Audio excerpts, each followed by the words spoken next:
A comunidade educativa do Instituto Castro Alobre resístese a asumir as clases semipresenciais nos cursos de bacharelato. Profesores, pais e alumnos coinciden e aseguran que esta modalidade deixa os alumnos deste centro en desvantaxe de cara a EBAU. Temos dereito á saúde e tamén temos dereito á educación.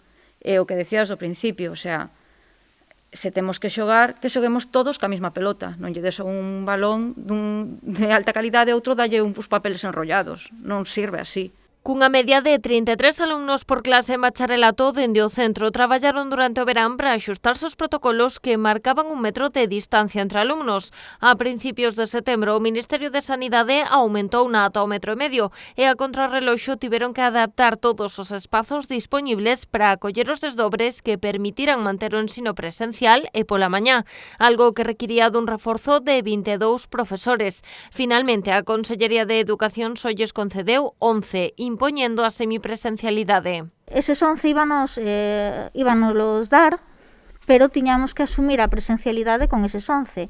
Estamos realmente afogados de horas, temos as gardas totalmente peladas para cubrir. Si puidésemos de alguna maneira evitar a semipresencialidade en bacharelato co que temos, obviamente o faríamos, pero que co que temos é imposible. E o que nos deron foi eso. Neste réxime, os alumnos turnaránse entre clases presenciais e quedar na casa en quendas dunha semana.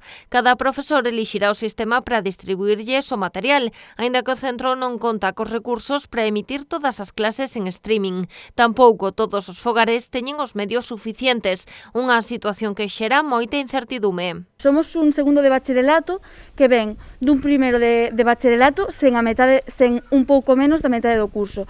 Somos un segundo de bacharelato que nos vamos a afrontar a BAU a volta da esquina. Hai que mobilizarse, hai que facer algo para que todo o mundo se dé conta desta situación, porque non podemos ser só 16 institutos en toda Galicia que estén así, porque ao fin ao cabo que estamos labrándonos é o noso futuro. Co curso xa en marcha, a comunidade educativa reclama evitar a semipresencialidade. A Consellería destinou este instituto máis alumnos de matriculación tardía, polo que de conceder os 22 profesores solicitados complicaríase a aplicación do plan inicial previsto polo centro. Así non desbotan a creación dunha quenda pola tarde ou solicitar espazos municipais para impartir as clases. O que teñen claro é que non queran resignarse a aceptar esta medida, que defenden os deixa en desvantaxe respecto doutros centros.